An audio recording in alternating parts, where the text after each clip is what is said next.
He will have gone to bed last night thinking, just how do I do something special from 21st on the grid? Well, remember, of course, it was here last year he got a new nickname. The car is off anyway. Nick, I need a white visor. Please, come on. White visor. Otherwise, I cannot see anything. Felipe, baby, stay cool. We're bringing you the white visor. Stay cool. We're in a good position. Okay? Well, little would Felipe, baby, have known that his season was going to last just another 7 races before his accident in Hungary. Well, the good news is he's back. He's really in form, and I spoke to him before qualifying yesterday.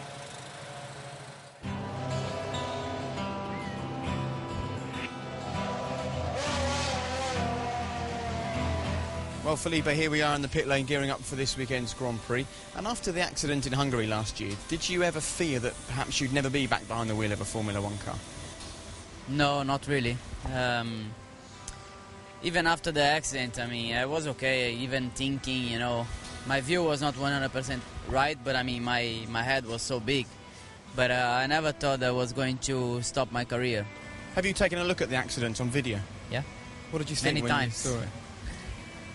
Unbelievable.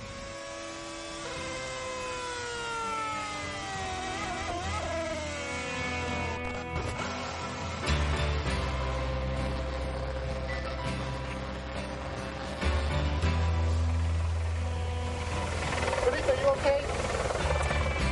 Felipe Massa is in intensive care tonight after he crashed in qualifying for the Hungarian Grand Prix. Why have you watched it many times? Is that because it's so hard to believe that it was you involved? Also, but I wanted to see. I wanted to see what's happened. I wanted to see the details and just to be aware of everything, and no problem to watch. When you're sitting on the grid preparing for the first race of the year, did you feel any different at all to the Felipe that was racing before Hungary? No. Exactly the same. Felipe Massa back in the cockpit. A knock on the head's not done him any harm at all, has it? You always have a bit of risk, you know. You're always in high speed, braking late, fighting with another cars, so you always have a little bit of risk. So if you are afraid to do that, it's better not to race him. While you're recuperating from this accident, you get the phone call. Felipe, you've now got Fernando to share the team with. They keep on giving you these difficult teammates, these fast teammates, don't they? Well, we are driving for Ferrari. You know, when you drive for Ferrari, you always expect that you're going to have a very strong teammate. And how is it going? Just a couple of races in, this relationship between you and Fernando? It's going very well. I mean, he's quite an experienced driver, so he has also good ideas to help the team, to help the car. So we didn't have so much different direction in terms of working. So he speaks a lot, which is also a bit better than Kimi, which was never speaks. But I think it's going well. So it's nice to have a teammate you can have a conversation with. Yeah. I imagine it probably is. You had your first sort of moment on track together in the last Grand Prix.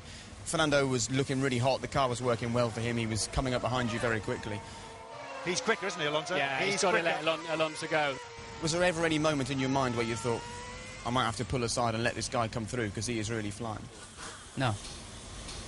And what did they say to you about it afterwards? It was a good race. They were happy that you got the podium? Yeah, definitely. I was on the podium, so it was a good race. I started 5th, so it was definitely a great race for me. He was also looking what's happened in the first corner with Fernando. It was a great race for him, and we were the team who scored most of the points, so the team was happy. A moment that we found really incredible actually happened right here on the pit wall. We can see Rob Smedley's name just here. This is where all the conversations are had during the race, and you and Rob speak quite a lot during the race. There was one point where he gave you quite in-depth information about how to take a certain corner better. Is that a regular thing for you? Yeah. Felipe, the last corner, which is a problem, you're losing too much in the back off that you have to do in the very final corner. Wait later to go on the power, and then they can pass you less easy on the straight. Let's say most of the track you are better, but then maybe in one corner you are losing.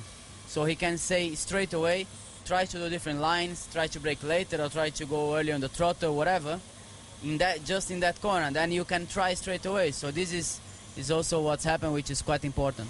And finally, of course, you'll be focusing on a victory this weekend. Having been through what you've been through in the accident last year, how much perspective does it give you over a race weekend like this, not to get frustrated by the little things about being a Formula 1 racing driver? I mean, it's always nice because you know this is what we like to do. This is what I love to do. You know, it's my job, and I always wanted to be what I am. And I think this gives you happiness. And you feel blessed to be here. Yeah, definitely. Thank you very much, pal. Thanks. Nice to chat. Good job. And, good to see you. Thanks. Well, it's just over half an hour until the race now here in Malaysia. You can see Felipe Massa talking to his race engineer, Rob Smedley, in the back of the garage. And I'm at the front of the garage with the team principal, Stefano Domenicali. Stefano, it must be great to have Felipe back. He's a very popular guy amongst the team here, isn't he? Yeah, I mean, it's fantastic. I mean, what we said is really, we don't have to forget never and ever what has happened to him last year. So it's good to have him back, and it's good to have a good package, and it's bad not to use the package the right way, if I may say that. Absolutely. So he's a popular guy here. How popular were you this morning with the driver starting 21st and 19th?